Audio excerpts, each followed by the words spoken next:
그날 밤 내 아들이 죽고 그녀만 살아남았습니다. 운전석엔 그 여자의 손수건이 있었죠. 사람들은 말했어요. 도망갔다고. 하지만 7년 뒤 손주를 구한 사람이 바로 그 여자였습니다.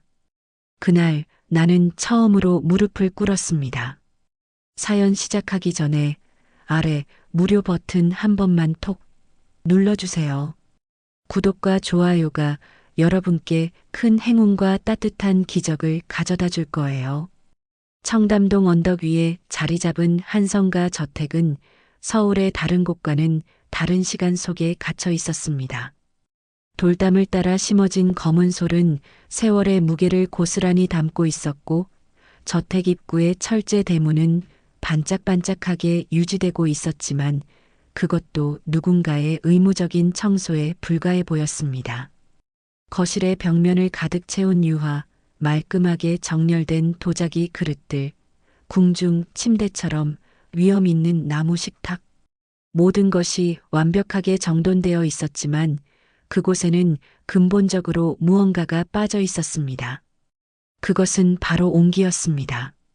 생명력 있는 사람의 숨결이 담긴 그런 온기 말입니다. 한미정은 매일 오후 3시에 거실 창가에 같은 자리에 앉았습니다. 벨벳 소파 왼쪽에서 세 번째 쿠션. 그곳이 그의 정해진 자리였습니다. 그곳에서 그는 거대한 식탁을 바라봤습니다. 은빛 식기가 햇빛에 반사되는 모습을, 그리고 가장 끝자리에 놓인 아무도 앉지 않는 의자를. 72살의 나이는 얼굴에 깊은 주름을 새겨놓았습니다. 눈 아래는 거뭉텅해 보였고 입가의 주름은 마치 슬픔이 돌처럼 굳어진 것처럼 보였습니다. 척추는 여전히 곧게 펼쳐져 있었지만 그것도 오히려 더 외로워 보일 정도였습니다. 옷은 검은색 뿐이었습니다. 침실 옷장 전체가 검은색 옷으로만 가득했습니다. 상의, 치마, 스카프, 구두, 심지어 속옷도 검은색을 고집했습니다. 7년이 지났지만 한미정은 다른 색깔의 옷을 입는 것이 죄악이라는 생각에서 벗어나지 못했습니다. 마치 자신이 입는 검은색이 저 빈 의자를 향한 영원한 추도복이라고 믿는 듯 했습니다. 가끔 가사도우미가 회장님, 이 파란색 블라우스는 어떨까요? 라고 조심스럽게 제안할 때면 한미정은 차가운 눈으로 그것을 보고는 제거하시오라고 말했습니다. 한미정의 손에는 항상 작은 액자가 있었습니다. 사진 속의 남자는 한준호였습니다. 한미정의 아들.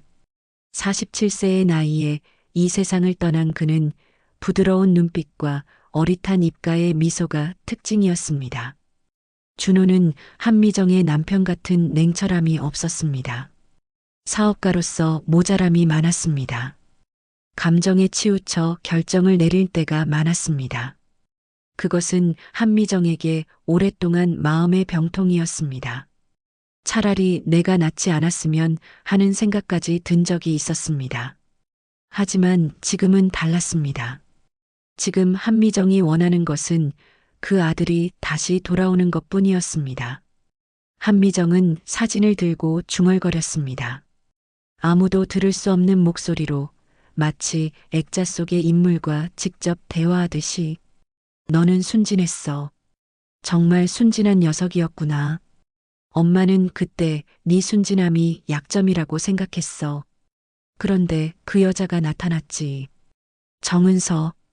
그 여자가 너를 완전히 망쳤어. 넌 그 여자한테 홀딱 빠져가지고 아무 의심도 하지 않고 따라다녔어.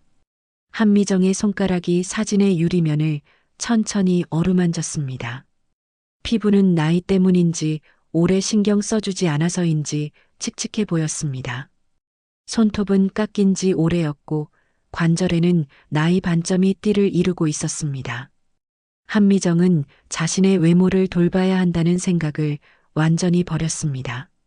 화장을 하지 않은 얼굴, 묵지 않은 백발, 누군가는 남은 삶이 아까울 만큼 손질되지 않은 모습, 오직 기억만이 그의 일상을 채웠고 오직 저 사진 속의 얼굴만이 그의 마음을 지배했습니다.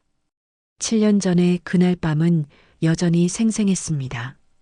2월 15일 오후 11시 30분. 경찰 신분증을 펼친 형사 2명이 저택의 초인종을 눌렀을 때였습니다.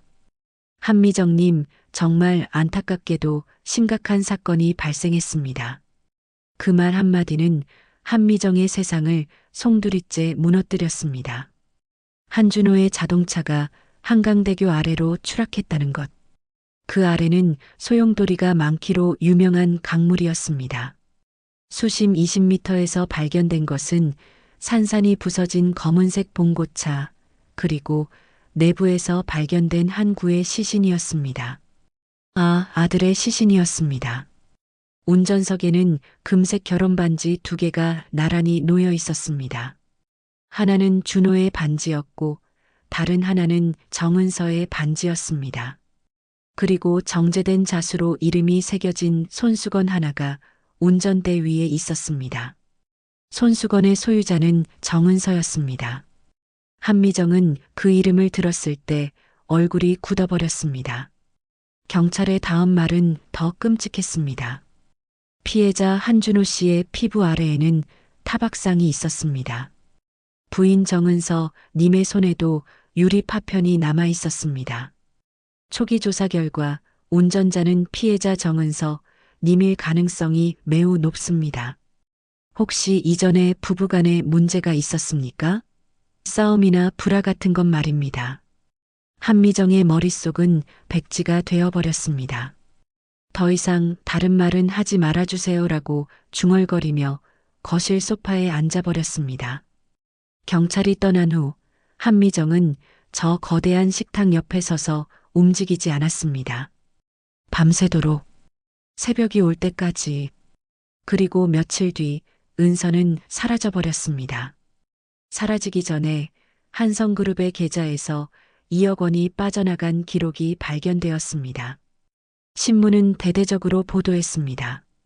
한성그룹 부회장 의문사, 미망인은 행방불명, 거액 횡령 의혹. 제목 아래에는 준호와 은서의 사진이 함께 실려 있었습니다. 한미정은 신문을 들었습니다. 글씨는 흐렸지만 의미는 명확했습니다. 자신의 이름도 몇 번이나 실려 있었습니다. 한성그룹 회장 미망인, 아들의 죽음 이후 외출 거절. 한미정은 중얼거렸습니다. 남편을 죽이고 돈을 들고 달아났구나. 정은서, 넌 정말 사람 새끼냐? 내 아들을 어떻게 할 수 있었어?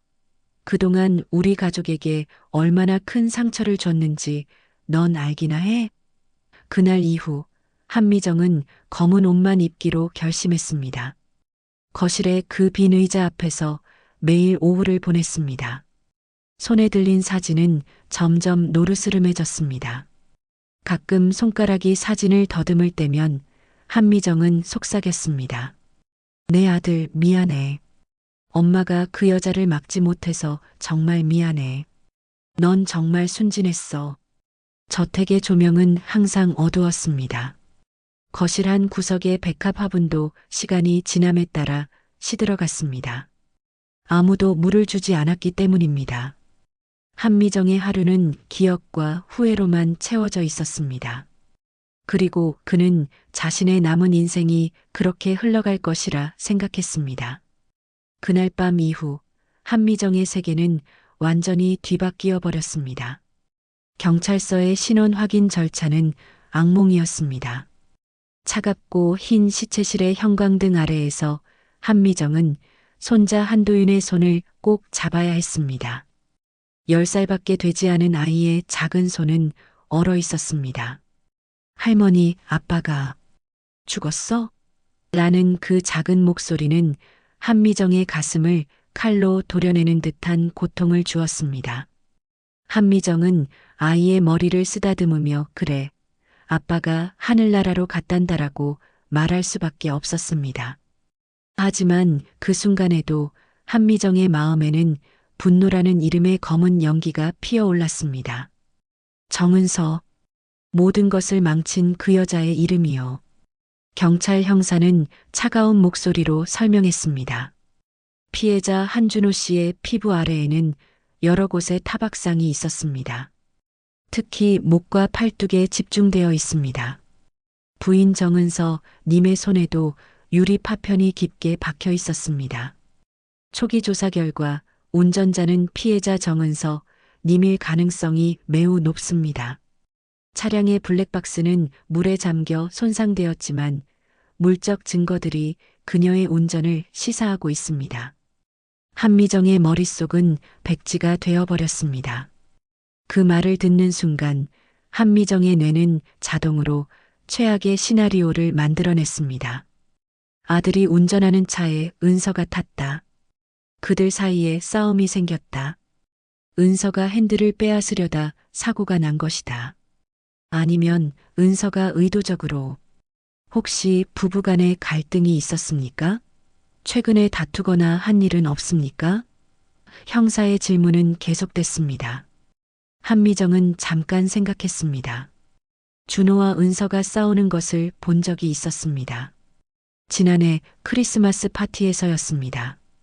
은서가 준호의 옷깃을 잡고 무언가를 중얼거렸습니다. 그것이 무엇이었는지는 알 수 없었지만 준호의 얼굴은 창백했습니다. 아, 가정 불화가 있었던 것 같습니다라고 한미정은 말했습니다. 그 순간 한미정의 가슴에는 확신이 자리 잡았습니다. 정은서가 준호를 죽였다. 의도했든 의도하지 않았든 그것은 사실이다. 경찰이 떠난 후 한미정은 저 거대한 식탁 옆에 가만히 서서 움직이지 않았습니다. 밤새도록 새벽이 올 때까지 은서의 반지가 거기 있었다는 생각이 자꾸만 돌아왔습니다. 왜 은서의 반지가 차 안에 있었을까요? 왜 은서의 손수건이 운전대 위에 있었을까요? 그것은 은서가 운전했다는 증거. 아니, 더 나아가 은서가 아들을 죽였다는 증거 아닙니까? 한미정의 두 손은 떨렸습니다. 차가운 식탁 위에 내려앉으며 한미정은 울음을 터뜨렸습니다. 하지만 그 눈물은 슬픔의 눈물이 아니었습니다. 분노의 눈물이었습니다. 며칠 뒤 신문은 대대적으로 보도했습니다. 한성그룹 부회장 의문의 죽음, 미망인은 행방불명. 한강 사고 수심에서 발견된 반지와 손수건. 누군가는 죽고 누군가는 사라졌다. 한성그룹 계좌에서 2억 원대 거액 빠져나갔다. 기자들은 한미정의 저택 앞에서 하루 종일 서성거렸습니다. 마이크를 들고 질문을 퍼부었습니다. 회장님, 며느리와의 관계는 어떠셨습니까? 혹시 가정폭력이나 금전 문제는 없었습니까? 부회장님이 최근 어머니와 어떤 갈등이 있으셨습니까? 한미정은 거실의 커튼을 완전히 닫아버렸습니다. 세상과의 모든 연결을 끊으려고 했습니다. 아무도 알 필요가 없었습니다. 오직 한 가지만 중요했습니다. 정은서, 그 여자가 어디에 있는지, 그리고 언제 잡힐 수 있을지 말입니다. 장례식은 극도로 조용히 치러졌습니다. 한성그룹의 임원들과 몇몇 조문객들이 왔지만 그들의 눈빛에는 동정이 아니라 호기심이 담겨 있었습니다. 마치 드라마의 한 장면을 보듯이 한미정은 그들의 시선을 느꼈습니다. 저게 그 어머니네. 며느리가 정말 남편을 죽였대. 돈을 들고 도망친 여자가 있다고 하던데. 수군거림이 예식장 곳곳에서 들려왔습니다. 한미정은 아무것도 말하지 않았습니다. 말할 수 없었습니다. 모든 것을 정은서의 탓으로 돌리고 싶었지만 그렇게 하면 자신도 함께 깨져나갈 것 같았습니다. 그래서 한미정은 침묵했습니다. 검은 색의 상복 속에서 한미정은 자신의 분노를 곱씹으며 침묵했습니다. 사흘째 되는 날 검사가 다시 찾아왔습니다. 현재로서는 정은서 님의 소재를 파악할 수 없습니다. 다만 거액의 횡령 혐의로 전국에 수배 중입니다. 혹시 그녀가 연락을 할 수도 있으니 혹시 모르는 경우를 대비해 주시기 바랍니다. 검사의 말이 끝나자 한미정은 무언가를 깨달았습니다. 정은서는 이미 준비하고 있었던 것입니다. 아들을 죽이고 돈을 가로채고 도망치려고 모든 것이 계획된 범행이었던 것입니다. 한성그룹 회장의 전 비서였던 그 여자는 겸손하고 순종적인 척했지만 사실은 야욕에 가득 찬 악녀였습니다. 한미정은 자신을 탓했습니다. 왜 그 여자를 집에 들였는지, 왜 준호를 그 여자와 결혼하게 했는지. 한도윤은 급격히 변해갔습니다. 예전의 밝은 미소는 사라졌습니다. 아이는 매일 밤 악몽을 꾸었습니다. 한미정은 밤마다 한도윤의 비명소리를 들어야 했습니다. 엄마, 엄마. 아이가 외칠 때마다 한미정의 심장은 산산조각이 났습니다. 한미정은 아이를 안으러 갔습니다. 하지만 그 비극을 만든 사람이 정은서라는 사실이 한미정의 마음에 자리 잡자 그 고통은 분노로 변했습니다. 한미정은 밤중에 거실로 내려가 한준호의 사진을 들었습니다. 그리고 속삭였습니다. 그 여자를 용서할 수 없어. 절대 용서할 수 없어. 그 여자가 우리 가족을 망쳤어. 한미정의 결심은 섰습니다. 더 이상 이 세상의 색깔은 자신과 무관하다고 생각했습니다. 옷장에 남아있던 모든 색깔의 옷들을 치웠습니다. 파란색, 분홍색, 초록색, 노란색, 모든 것이 제거됐습니다. 검은색 옷들만 사두었습니다. 매일 검은색을 입으며 아들의 죽음을 추도할 것입니다. 이것이 어머니로서 할 수 있는 마지막 의식이라고 생각했습니다. 또한 한미정은 한성그룹의 회장직에서 손을 뗄 것을 결정했습니다. 임원진에게 통보했습니다. 저는 이제 아무것도 하지 않겠습니다. 다만 제 아들이 이루려던 것을 기억하면서 남은 생을 보내겠습니다. 거실의 빈 의자를 바라보는 것이 하루 중 가장 긴 시간이 되었습니다. 오후 3시 한미정은 그곳에 앉습니다. 손에는 준호의 사진이 들려 있습니다. 그리고 중얼거립니다. 너는 너무 착했어. 그런데 그 여자가 나타났어. 정은서라는 그 여자가 너를 완전히 망쳤어. 내가 그 여자를 막지 못해서 미안해. 정말 미안해, 준호야. 언젠가 반드시 그 여자를 찾아낼 거야. 7년은 길었습니다. 7년의 시간 속에서 한미정은 거의 움직이지 않았습니다. 매일 같은 시간에 거실의 같은 자리에 앉아 같은 사진을 들고 같은 생각을 반복했습니다. 세상은 빠르게 변했습니다. 기술은 발전했고 사람들은 새로운 일들에 열광했으며 신문의 헤드라인도 계속 바뀌어 갔습니다. 하지만 한미정의 세계는 멈춰 있었습니다. 마치 그날 밤 한강 아래 가라앉은 자동차 안처럼요. 한도윤은 10살에서 17살이 되었습니다.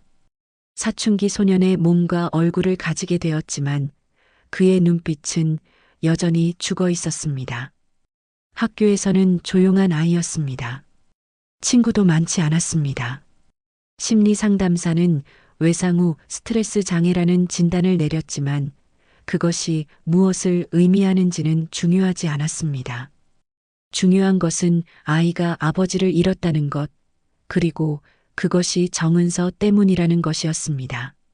한미정은 한도윤에게 이것을 명시적으로 말하지는 않았지만 아이는 이미 알고 있었습니다. 할머니의 검은색 옷과 침묵 속에서 아이는 모든 것을 깨달았습니다. 한미정의 얼굴은 더 깊게 주름 잡혔습니다. 79살이 된 한미정은 거울 속 자신을 거의 보지 않았습니다. 볼에는 살이 쭉 빠져 있었고 손등에는 나이 반점이 촘촘히 박혀 있었습니다. 가끔 가사도우미가 회장님 건강검진을 받으셔야 합니다라고 말할 때면 한미정은 미약한 미소를 짓곤 했습니다. 괜찮아요. 이제 건강은 중요하지 않습니다. 오직 기억하는 것만 중요합니다라고. 한미정이 원하는 것은 오직 한 가지였습니다. 정은서의 얼굴을 다시 보는 것. 그리고 그 여자에게 왜 내 아들을 죽였냐고 묻는 것. 하지만 7년이 지났고 정은서는 여전히 나타나지 않았습니다. 그날 아침 가사도우미가 신문을 가져왔습니다. 한미정은 습관처럼 신문을 펼쳤습니다. 헤드라인은 정치, 경제, 사건, 사고. 한미정이 관심을 가질 만한 것은 아무것도 없었습니다.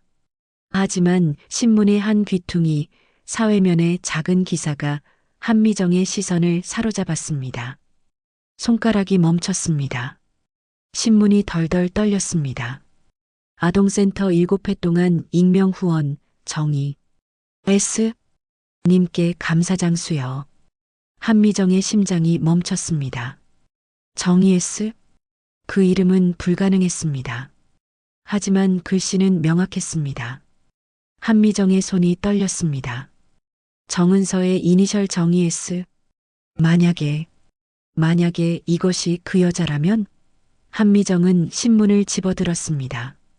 더 자세히 읽어보기 위해 서울 동대문구의 한 아동센터가 7회 동안 꾸준히 후원을 이어온 익명의 후원자 정의 S님을 추적하여 감사장을 수여했습니다.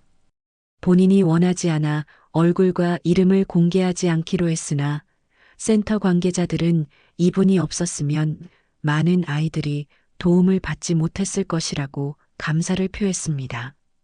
신문 기사 아래의 사진을 들었습니다. 명확하지는 않았지만 무언가가 한미정을 불안하게 만들었습니다. 이건 설마. 한미정의 목소리는 떨렸습니다. 한미정은 벌떡 일어났습니다. 7년 동안 한 번도 이 정도로 빠르게 움직인 적이 없었습니다. 거실 책상 서랍에서 돋보기를 꺼냈습니다. 손이 떨렸습니다. 돋보기를 통해 다시 신문 기사를 들었습니다. 감사장 수여식의 사진에는 여러 아이들이 웃고 있었습니다. 그리고 그 아이들의 뒤에는 한 여인이 서 있었습니다. 얼굴을 완전히 드러내지는 않았지만 뒷모습과 목선, 그리고 조금 보이는 옆얼굴, 돋보기를 통해 더욱 명확해졌습니다. 그것은 정은서였습니다. 절대 틀릴 수 없는 그 독특한 목선, 그 어깨의 각도, 확신했습니다. 아직 살아있단 말이야? 한미정의 중얼거림은 비명에 가까웠습니다. 살아있었어? 넌 살아있었어? 손이 신문을 구겨버렸습니다. 다시 펼쳤습니다. 다시 돋보기로 들었습니다. 정의 S. 아동센터 7회 동안 후원.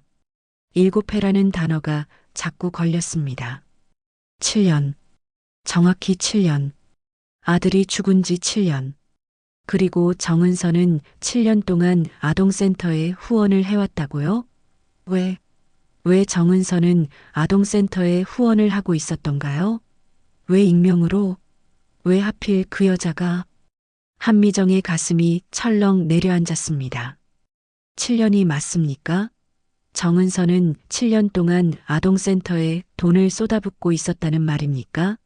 그것도 익명으로요? 분노와 혼란이 뒤섞여 한미정의 머릿속을 어지러지하게 만들었습니다. 한미정은 신문을 들고 한도윤을 찾아갔습니다. 아이는 자신의 방에서 침대에 누워 천장을 보고 있었습니다. 도윤아. 한미정의 목소리는 평정을 잃고 있었습니다.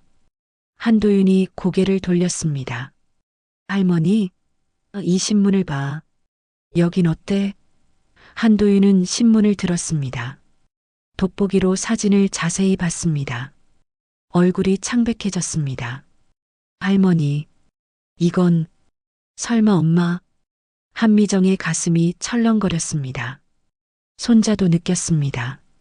맞지? 너도 느껴지지? 한미정은 아이의 어깨에 손을 얹었습니다. 7년의 침묵이 깨지고 있었습니다. 7년 동안 한 말 없이 분노만 쌓아왔던 한미정의 세계가 미약하게나마 흔들리기 시작했습니다. 그날 저녁 한미정은 신문을 여러 번 읽었습니다. 같은 문장을 수십 번. 정의, S, 아동센터 7회 동안 후원. 한미정은 생각했습니다. 정은서가 아직 서울에 있다는 것. 그리고 그 여자가 아동센터에 돈을 쏟아붓고 있다는 것. 왜? 죄책감 때문인가요? 아니면 다른 이유가 있는 건가요? 한미정의 가슴은 복잡한 감정으로 가득 찼습니다. 분노, 놀라움 그리고 말할 수 없는 불안감이 뒤섞여 있었습니다. 7년 동안 꽉 닫혀 있던 한미정의 세계가 미약하게나마 흔들리기 시작했습니다. 그리고 한미정은 그것을 느꼈습니다. 뭔가가 시작되려고 한다는 것을, 뭔가가 반드시 일어날 것이라는 것을. 한미정의 손은 신문을 꼭 쥐었습니다. 7년 만에 처음으로 뭔가를 해야겠다는 생각이 들었습니다. 신문을 발견한 지 사흘 뒤 초대장 하나가 한미정의 저택에 도착했습니다. 한성재단 창립 30주년 기념행사. 초대 대상은 한성그룹과 관련된 주요 인물들이었습니다. 한미정은 초대장을 들었습니다. 손이 떨렸습니다. 이것은 우연이 아니었습니다. 운명이었습니다. 7년 동안 애타게 기다리던 정은서를 만날 기회가 주어졌습니다. 정은서도 분명히 그 행사에 나타날 것이었습니다. 자신의 자선 활동이 세상에 드러나는 행사니까요. 한미정은 한도윤을 불렀습니다. 도윤아, 함께 가자. 재단 행사에. 한도윤의 얼굴이 굳었습니다. 할머니, 우린 거기 갈 수 없어. 너무 많은 사람들이 있을 텐데. 그리고 엄마도. 그래도 가야 해. 우리가 해야 할 일이 있어. 한미정의 목소리는 단호했습니다. 7년을 기다렸습니다. 이제는 더 이상 기다릴 수 없었습니다. 이 기회를 놓칠 수 없었습니다. 행사 전날 밤 한미정은 거울 앞에 섰습니다. 오랜만이었습니다. 20년이 넘도록 자신의 얼굴을 제대로 본 적이 없었습니다. 거울 속에는 낯선 여자가 있었습니다. 주름으로 가득한 얼굴, 더는 사람이라 할 수 없을 정도로 헐어진 피부, 생기 없는 눈. 하지만 그 눈빛에는 무언가 살아 있었습니다. 분노의 불빛이 그 눈빛에 가득 담겨 있었습니다. 7년 동안 억눌러온 그 감정이 마침내 분출될 차례인 것 같았습니다. 한미정은 검은색 드레스를 꺼냈습니다. 가장 정장인 검은색 드레스. 너무 오래되어 먼지가 폈지만 그것도 상관없었습니다. 가사도우미가 머리를 말끔히 정리해 주었습니다. 흰 머리를 검은색 옷 위에 얹었습니다. 손톱을 다듬었습니다. 7년 만에 처음으로요. 한미정은 마지막으로 한준호의 사진을 들었습니다. 그리고 속삭였습니다. 준호야, 오늘 엄마가 그 여자를 만나러 가. 너는 나와 함께해. 내 가슴 안에 있어. 행사장은 서울의 한 고급 호텔 컨벤션 센터였습니다.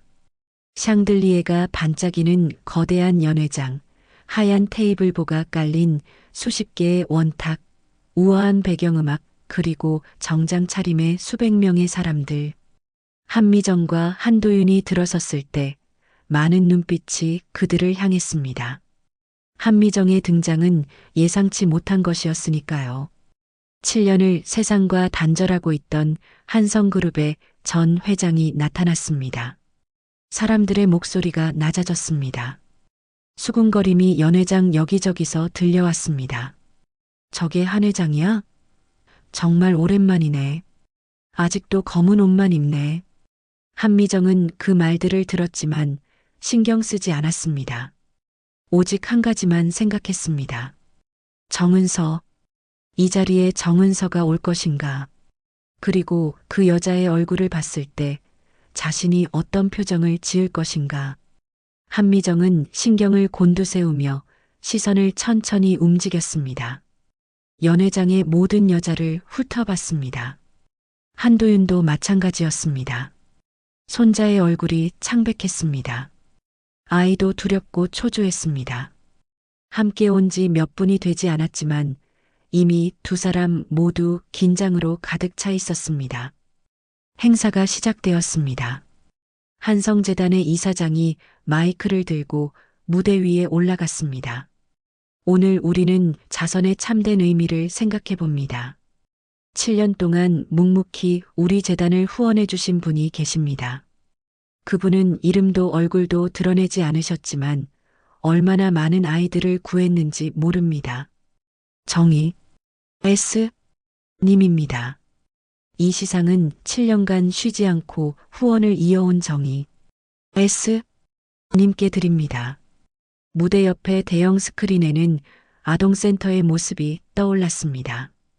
웃고 있는 아이들의 얼굴들, 밝은 교실, 그리고 그들의 뒤에서 살그머니 웃고 있는 한 여인의 뒷모습. 한미정의 심장이 멈췄습니다. 그 뒷모습, 그 어깨, 그 목선. 그것은 정은서였습니다. 확실했습니다. 정희 S. 님을 초대합니다. 이사장의 목소리가 울렸습니다. 연회장의 한쪽 통로에서 조용히 한 여인이 일어섰습니다. 검은색 정장을 입은 반백의 머리를 가진 여인. 그녀는 천천히 무대 쪽으로 걸어갔습니다. 얼굴을 약간만 올렸습니다. 마치 자신이 주목받고 싶지 않다는 듯이. 하지만 한미정은 알았습니다. 그 걸음걸이, 그 어깨의 각도, 그 목선. 7년이 지났고 그 여자는 늙었지만 그것은 분명 정은서였습니다. 한미정의 손에서 와인잔이 떨어졌습니다. 투명한 잔이 마른색 액체와 함께 바닥에 떨어졌습니다. 딱 하는 소리가 연회장 전체에 울렸습니다. 모든 시선이 한미정을 향했습니다. 하지만 한미정은 아랑곳하지 않았습니다. 한미정은 천천히 자리에서 일어섰습니다. 손이 떨렸습니다. 가슴이 철렁철렁 내려앉았습니다. 7년의 분노, 7년의 외로움, 7년의 고통이 한순간에 모여들었습니다. 정은서도 그 소리에 고개를 들었습니다. 그리고 그 순간 두 여인의 눈빛이 만났습니다. 정은서의 얼굴이 창백해졌습니다. 그녀는 한미정을 보자마자 몸 전체가 경직되었습니다. 마치 시간이 멈춘 것처럼. 무대 위에서 정은서는 움직이지 않았습니다. 감사장을 들지 않았습니다. 그저 한미정을 바라봤습니다. 그 눈빛에는 공포와 그 무언가 다른 감정이 뒤섞여 있었습니다.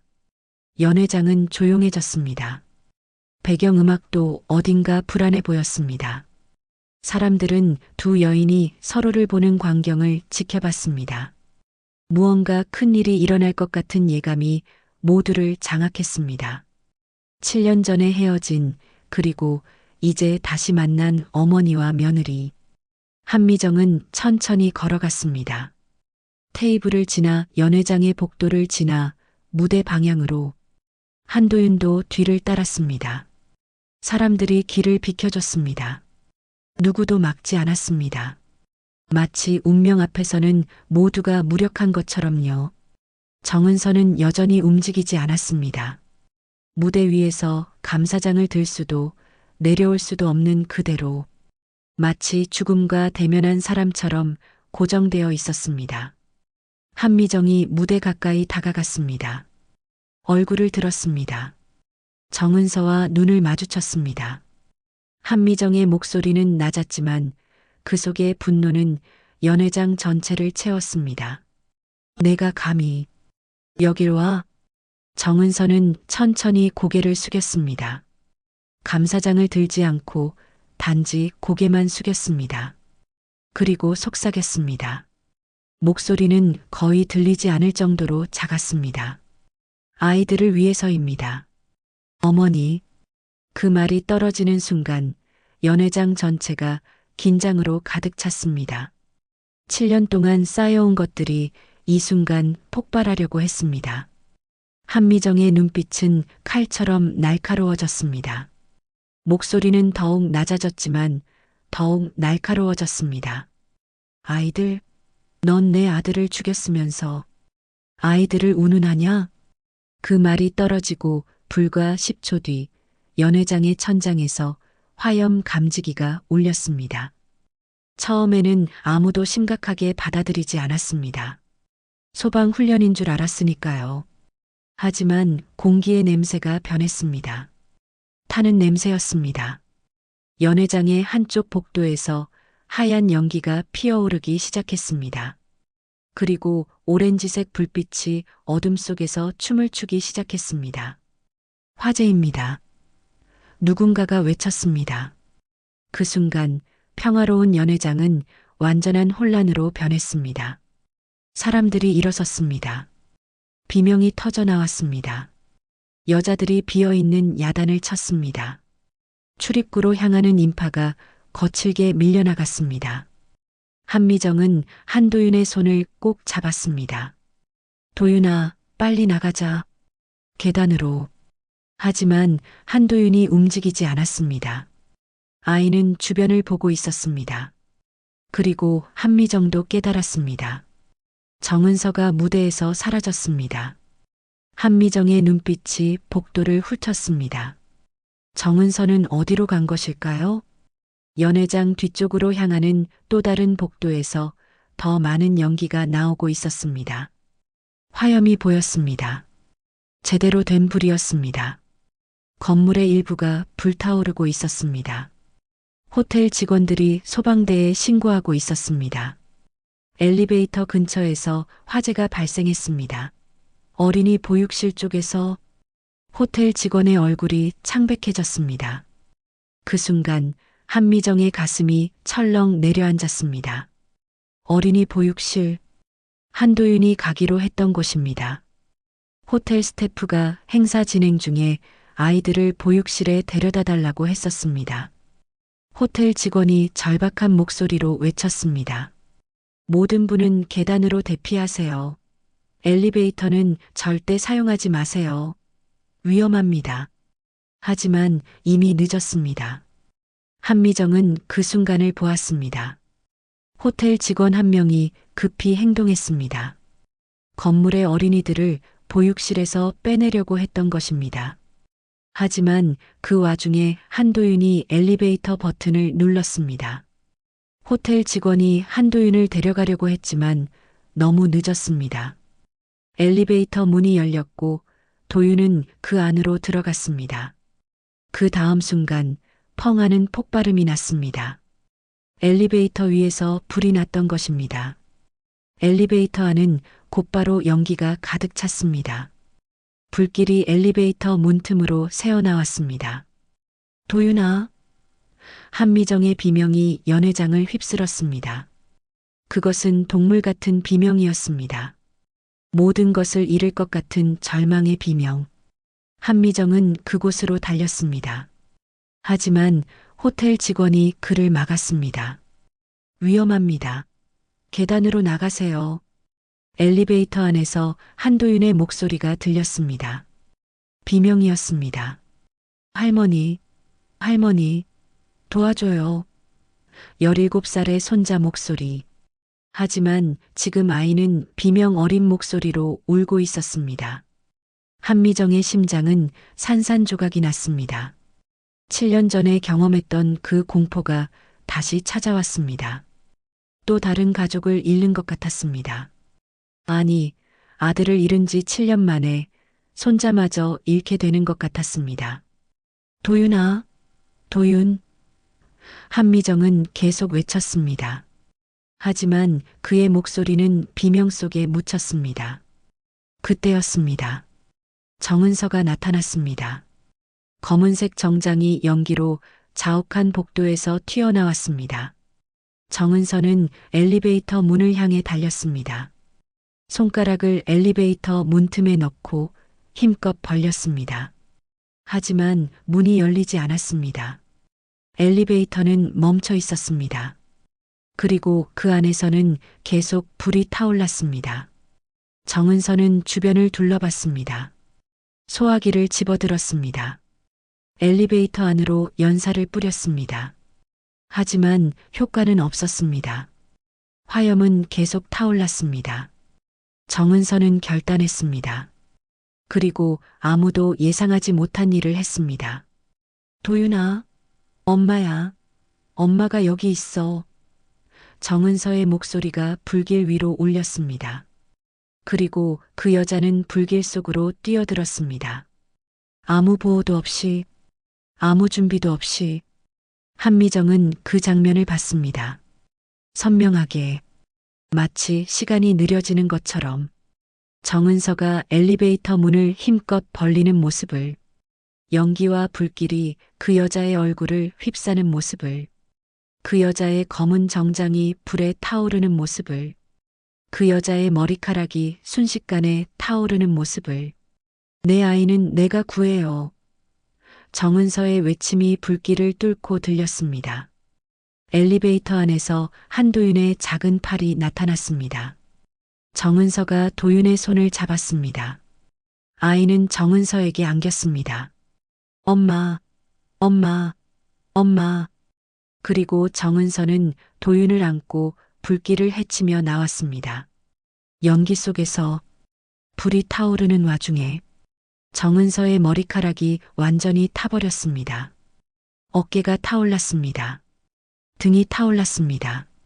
정은서의 검은색 정장은 벗겨져 나갔습니다. 하지만 정은서는 멈추지 않았습니다. 한도윤만을 보호하듯 그 아이만을 품고 나왔습니다. 호텔 직원들이 소화기를 들고 달려왔습니다. 119 소방관들이 나타났습니다. 정은서는 한도윤을 한미정에게 내밀었습니다. 도윤, 할머니한테, 도윤아. 한미정이 외쳤습니다. 아이는 정은서의 품에서 빠져나가 한미정의 팔 안으로 뛰어들었습니다. 할머니, 엄마가 날 구해줬어요. 한미정은 한도윤을 꼭 안았습니다. 아이는 살아있었습니다. 손자는 살아있었습니다. 하지만 그 순간 한미정은 정은서를 보았습니다. 정은서는 바닥에 쓰러졌습니다. 온몸이 화염에 덮였습니다. 옷은 거의 다 타버렸고 피부도 검게 그을렸습니다. 머리카락은 없었습니다. 얼굴도 알아보기 힘들 정도로 화상을 입었습니다. 팔다리가 움직이지 않았습니다. 하지만 그 눈빛은 살아있었습니다. 한도윤을 보는 눈빛은 여전히 따뜻했습니다. 도윤아, 괜찮아? 정은서의 목소리는 거의 들리지 않았습니다. 마치 다른 세상에서 오는 목소리 같았습니다. 호텔 직원들이 달려왔습니다. 소방관들이 담요를 들고 왔습니다. 정은서는 들것에 실려갔습니다. 119 구급차가 도착했습니다. 사이렌이 울렸습니다. 하지만 모든 것이 너무 늦어 보였습니다. 한미정은 아이를 안은 채 그 장면을 봤습니다. 정은서가 구급차에 실려가는 모습을, 그 여자의 불에 탄 몸이 흰 천으로 덮이는 모습을, 그리고 한미정은 깨달았습니다. 무언가가 완전히 바뀌었다는 것을. 7년 동안 미워해온 그 여자가 방금 자신의 손자를 위해 자신의 몸을 불길에 던졌습니다. 아무 망설임도 없이, 아무 보상도 바라지 않고, 마치 그것이 당연한 일인 것처럼, 어머니가 자식을 위해 하는 그런 일처럼. 한미정의 가슴이 철렁 내려앉았습니다. 손에 들렸던 분노가 흐릿해졌습니다. 7년 동안 쌓아온 것들이 순간에 무너지려고 했습니다. 하지만 그 감정이 무엇인지, 그것을 어떻게 받아들여야 하는지 한미정은 아직 알 수 없었습니다. 한도윤은 어머니를 따라 구급차에 타려고 했습니다. 할머니, 엄마를 놔둘 수 없어요. 한미정은 손자의 손을 잡았습니다. 그리고 함께 구급차에 탔습니다. 병원으로 향하는 그 길 위에서 사이렌의 울음소리 속에서 한미정은 처음으로 자신의 증오가 무엇이었는지 의심하기 시작했습니다. 병원의 응급실은 차갑고 흰색이었습니다. 형광등이 쏟아지는 천장 아래에서 의료진들이 바쁘게 움직였습니다. 정은서는 집중 치료실로 옮겨졌습니다. 의사는 한미정과 한도윤에게 말했습니다. 화상의 범위가 넓습니다. 특히 등과 팔에 심각합니다. 앞으로 몇 시간이 중요합니다. 지금은 회복에 집중해야 합니다. 한도윤은 어머니를 보고 싶어 했습니다. 하지만 아이는 아직 충격 상태였습니다. 심리상담사가 왔습니다. 한도윤을 데려갔습니다. 한미정은 혼자 남겨졌습니다. 집중 치료실 밖에 대기실에서 손에는 한도윤이 흘린 정은서의 손수건이 들려 있었습니다. 정은서의 이름이 수놓아 있는 손수건. 한미정은 앉았습니다. 움직이지 않았습니다. 시간이 흘렀습니다. 얼마나 흘렀는지는 알 수 없었습니다. 시계를 볼 힘도 없었습니다. 그때 한미정의 비서가 나타났습니다. 여전히 행사장 복장을 입고 있었습니다. 급하게 찾아온 흔적이 옷에 묻어 있었습니다. 손에는 작은 USB 드라이브가 들려 있었습니다. 회장님, 비서의 목소리는 떨렸습니다. 정말 중요한 파일을 발견했습니다. 7년 전 사고 당시의 블랙박스입니다. 복구됐습니다. 한미정은 고개를 들었습니다. 블랙박스? 네, 호텔의 보안팀이 보유하고 있었습니다. 화재 당시 저희 임원 중 한 분이 경찰에 신고했고 복구 작업을 했습니다. 회장님이 보셔야 할 것 같습니다. 비서는 노트북을 꺼냈습니다. USB를 삽입했습니다. 화면에 영상이 떠올랐습니다. 7년 전에 그날 밤 한강대교 위의 자동차 내부 운전석에는 한준호가 앉아 있었습니다. 옆자리에는 정은서가 앉아 있었습니다. 한미정의 손이 떨렸습니다. 영상 속에서 한준호가 말하고 있었습니다. 은서야, 운전대 바꿔. 내가 너무 졸려서 눈이 자꾸만 감겨. 정은서가 대답했습니다. 준호 씨, 저는 면허가 없잖아요. 우리 집에서 가까워졌으니까 조금만 더 버티세요. 한준호의 목소리가 다시 들렸습니다. 아니야, 위험해. 우리 차를 세우고 휴게소에서 잠깐 쉬자. 하지만 한준호는 휴게소를 지나갔습니다. 졸음에 빠져 있었습니다. 자동차는 한강대교 위를 달리고 있었습니다. 갑자기 한준호의 머리가 앞으로 고꾸라졌습니다. 눈 감은 것이었습니다. 자동차가 차선을 벗어나기 시작했습니다. 준호 씨, 준호 씨. 정은서의 비명이 들렸습니다. 정은서는 몸을 앞으로 숙였습니다. 운전대를 잡으려고 했습니다. 브레이크를 밟아요. 하지만 한준호는 반응하지 않았습니다. 자동차는 계속 한강대교의 가드레일을 향해 달렸습니다. 정은서의 손이 운전대를 잡았습니다. 정은서가 필사적으로 핸들을 조종하려고 했습니다. 자동차는 그 커브를 꺾으려고 했습니다. 타이어가 고금거리는 소리가 났습니다. 하지만 너무 늦었습니다. 자동차는 가드레일에 부딪혔습니다. 그리고 한강 아래로 추락했습니다. 영상이 끝났습니다. 한미정의 손에서 USB가 떨어졌습니다. 마치 뜨거운 것을 잡은 것처럼 손이 떨렸습니다. 몸이 떨렸습니다. 머리가 어지러웠습니다. 회장님, 괜찮으세요?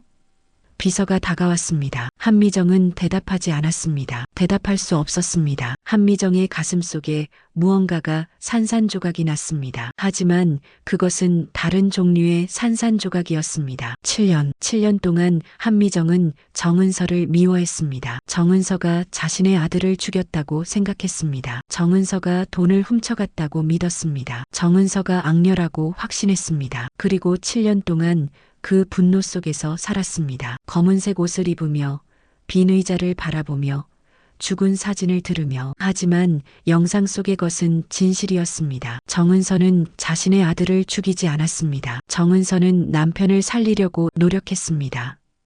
마지막 순간까지. 그리고 정은서는 7년 동안 아동센터에 후원을 했습니다. 아이들을 위해, 자신의 죄책감을 정화하기 위해서가 아니라 단순히 도움이 필요한 아이들을 위해. 회장님, 비서가 다시 말했습니다. 경찰에서도 이 영상을 확인했습니다. 부회장님의 사망은 운전 중 졸음운전으로 인한 사고였습니다. 정은서 님은 피해자였습니다. 그리고 거액의 송금 기록도 확인했습니다. 그것은 정은서 님이 아동센터에 기부한 돈이었습니다. 법적으로 정은서 님은 가해자가 아닙니다. 절대 그렇지 않습니다. 한미정은 고개를 들었습니다. 눈물이 흘렀습니다. 하지만 그것은 슬픔의 눈물이 아니었습니다. 무엇이라고 설명할 수 없는 눈물이었습니다. 후회, 죄책감, 그리고 무언가 다른 감정들이 뒤섞인 눈물. 내가 괴물을 만들었구나. 한미정의 중얼거림은 거의 들리지 않았습니다. 아니, 내가 괴물이었구나.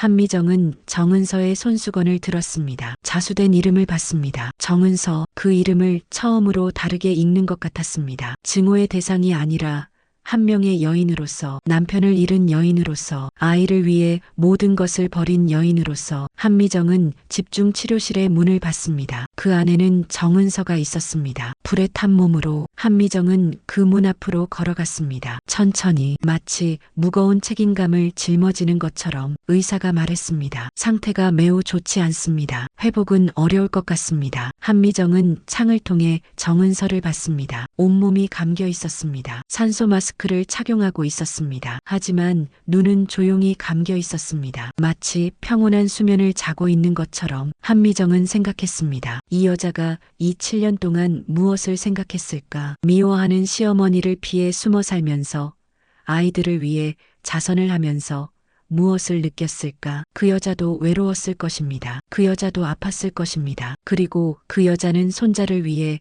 자신의 몸을 불길에 던졌습니다. 한미정의 손이 창을 터치했습니다. 유리는 차가웠습니다. 하지만 한미정은 따뜻한 무언가를 느꼈습니다. 그것은 이해였습니다. 그리고 그 이해 속에는 용서가 깃들어 있었습니다. 미안해. 정말 미안해. 한미정의 목소리는 거의 들리지 않았습니다. 내가 너무 큰 잘못을 했구나. 내가 괴물이었구나. 한미정은 거기 서서 오랜 시간을 보냈습니다. 정은서의 모습을 바라보면서. 그리고 처음으로 한미정의 가슴 속에 회개의 무게가 내려앉았습니다. 사흘이 지났습니다. 사흘 동안 한미정은 집중치료실 밖에서 꼼짝도 하지 않았습니다. 가사도우미가 가져온 음식은 손도 대지 않았습니다. 한도윤이 와서 할머니를 돌보려고 했지만 한미정은 아이를 안으로 보내지 않았습니다. 도윤아, 안 돼. 너는 밖에 있어. 할머니를 봐야 할 사람은 너 말고 다른 사람이야. 한미정의 말은 분명했습니다. 의사들은 정은서가 깨어날 가능성은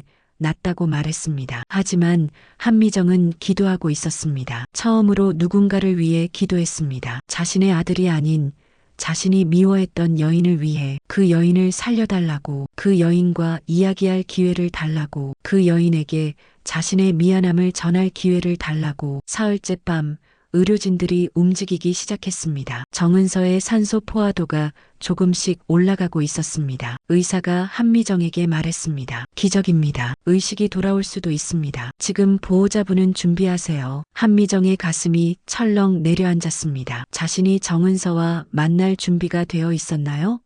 정은서가 눈을 떴을 때 자신이 어떤 말을 해야 하는지 한미정은 알 수 없었습니다. 그리고 그 순간이 찾아왔습니다. 오전 6시 40분 정은서의 눈이 천천히 떠졌습니다. 동공이 초점을 맞추려고 움직였습니다. 의료진이 반응했습니다. 의식이 돌아왔습니다. 정은서 님 들리시나요? 정은서는 입술을 움직였습니다. 하지만 목에 튜브가 있어서 말을 할 수 없었습니다. 눈빛만 움직였습니다. 두려움과 혼란이 그 눈빛에 담겨 있었습니다. 정은서는 자신이 어디에 있는지, 무슨 일이 있었는지 알지 못하는 것 같았습니다. 의사가 한미정을 불렀습니다. 보호자분, 들어오세요. 한미정은 천천히 일어섰습니다. 이틀 동안 앉아만 있어서 다리가 뻣뻣했습니다. 하지만 한미정은 움직였습니다. 집중치료실의 문을 통과했습니다. 그리고 정은서를 봤습니다. 정은서는 온몸이 감겨 있었습니다. 팔에는 수액이 꽂혀 있었습니다. 가슴에는 여러 개의 모니터가 연결되어 있었습니다. 몸은 의료기구들로 둘러싸여 있었습니다. 하지만 정은서의 눈은 살아 있었습니다. 정은서가 한미정을 봤습니다. 그 순간 정은서의 눈빛이 변했습니다. 공포와 혼란에서 무언가 다른 것으로. 슬픔이었습니다. 아니, 미안함이었습니다. 한미정은 정은서 옆에 앉았습니다. 의자를 끌어당겼습니다. 정은서의 침대 바로 옆. 한미정은 정은서의 손을 봤습니다. 화상으로 인해 붉게 부어올라 있었습니다. 하지만 그것은 살아있는 손이었습니다. 따뜻한 손이었습니다. 한미정은 정은서의 손을 천천히 잡았습니다. 조심스럽게, 마치 깨질 것 같은 유리를 다루듯이. 정은서의 손은 약간 움직였습니다. 하지만 한미정의 손을 밀어내지 않았습니다. 은서야. 한미정의 목소리는 떨렸습니다. 내 말을 들을 수 있니? 정은서는 눈을 크게 떴습니다. 그리고 천천히 고개를 끄덕였습니다. 움직임은 미미했지만 확실했습니다. 한미정은 울음을 터뜨렸습니다. 7년 만에 흘리는 슬픔의 눈물이었습니다. 그것은 아들을 위한 눈물이 아니라 자신의 잘못에 대한 눈물이었습니다. 자신이 얼마나 잔인했는지에 대한 눈물이었습니다. 미안해, 은서야. 정말 정말 미안해. 한미정은 계속 울었습니다. 내가 너를 얼마나 잘못 이해했는지 너는 알겠니?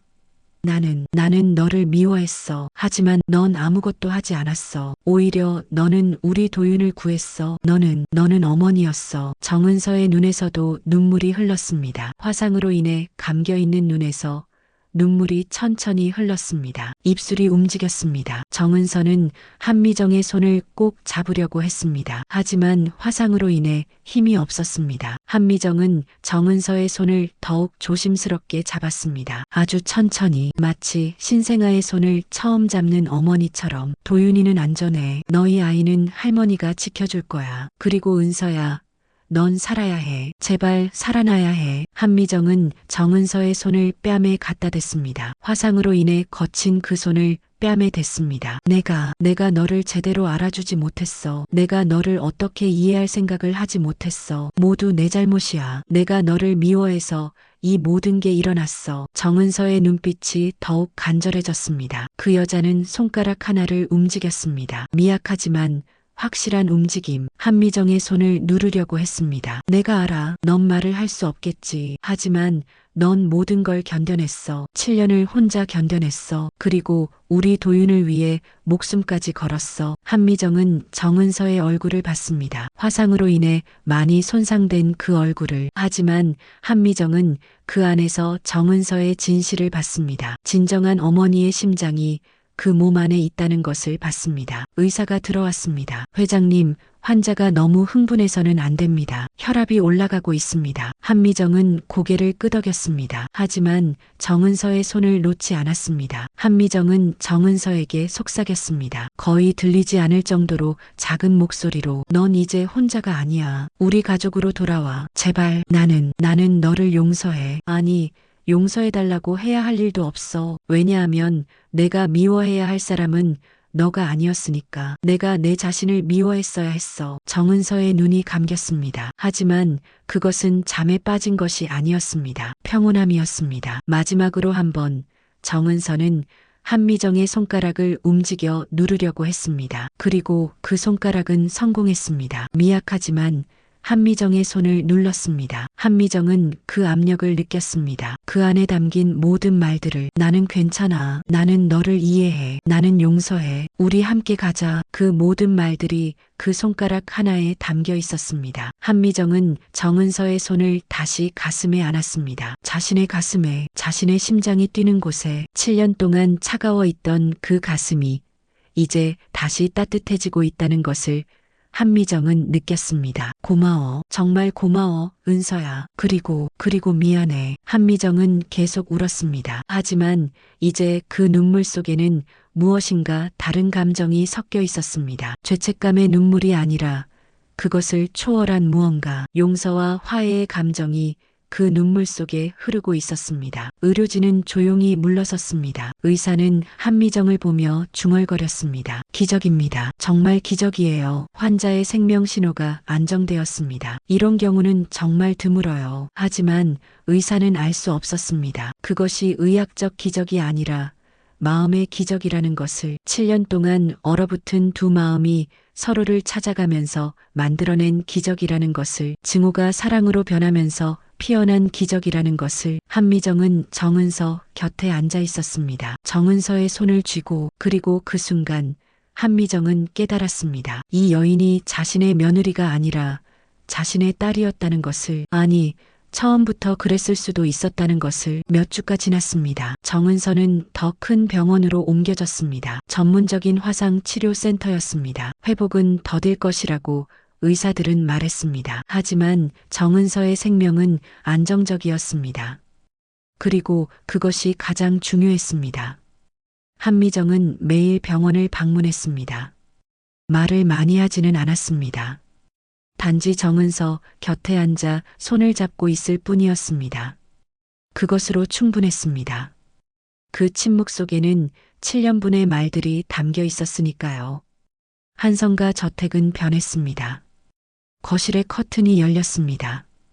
햇빛이 들어왔습니다. 검은색 옷만 입던 한미정은 이제 때때로 흰색이나 회색 옷을 입었습니다.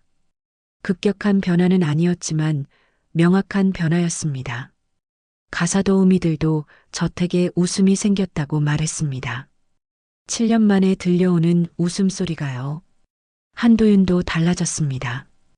심리상담사와의 만남도 계속되었지만 아이의 눈빛이 조금씩 살아나고 있었습니다. 엄마가 살아있다는 것, 엄마가 자신을 구했다는 것, 그것이 한도윤의 마음을 조금씩 치유하고 있었습니다. 그날 오후 봄비가 내렸습니다. 서울 하늘 위에서는 잔잔한 빗줄기가 내려왔습니다. 그것은 겨울의 차갑고 거친 빛이 아니라 봄의 따뜻한 빛이었습니다. 만물을 깨우는 빛이었습니다. 한미정은 우산도 없이 정원으로 나갔습니다. 비에 젖으면서도 한미정은 멈춰 섰습니다. 저택 정원의 한가운데 그곳에는 작은 화분들이 놓여 있었습니다. 지난 몇 주 동안 한미정이 가꾼 정원, 아니 더 정확히는 정은서가 심어놓은 씨앗들을 한미정이 정성스럽게 가꾼 정원이었습니다. 한미정이 발견했던 것은 정은서가 남겨둔 화분들이었습니다.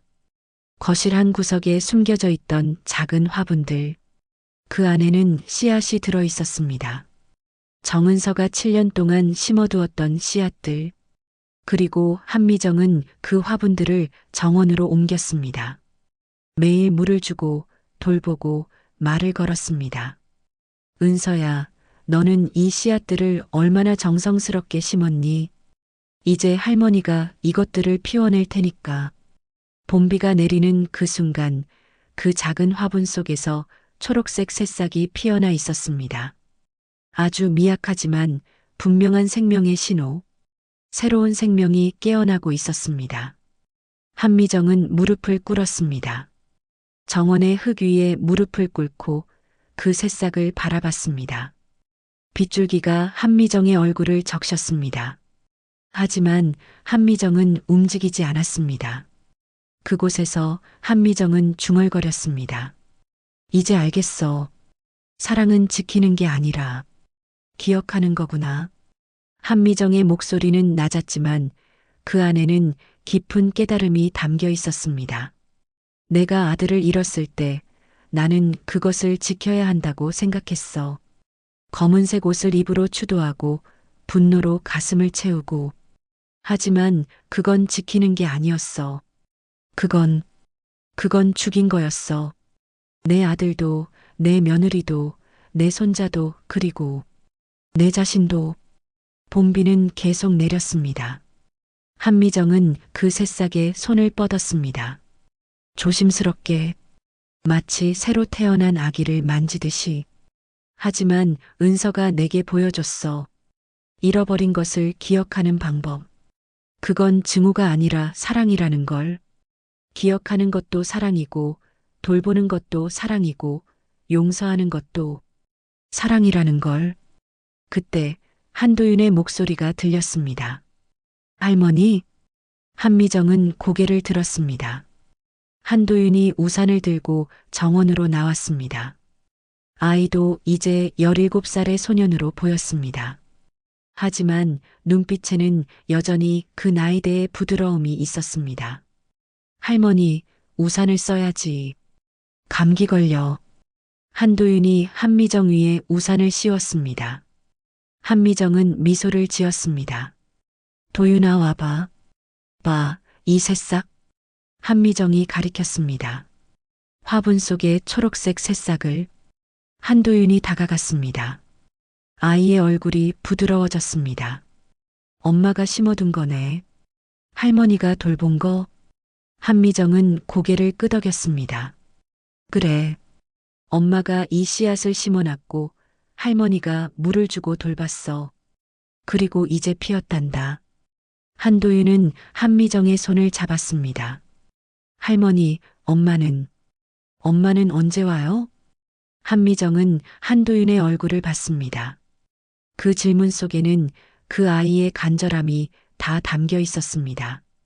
어머니를 그리워하는 마음이, 불안함이, 그리고 희망이요.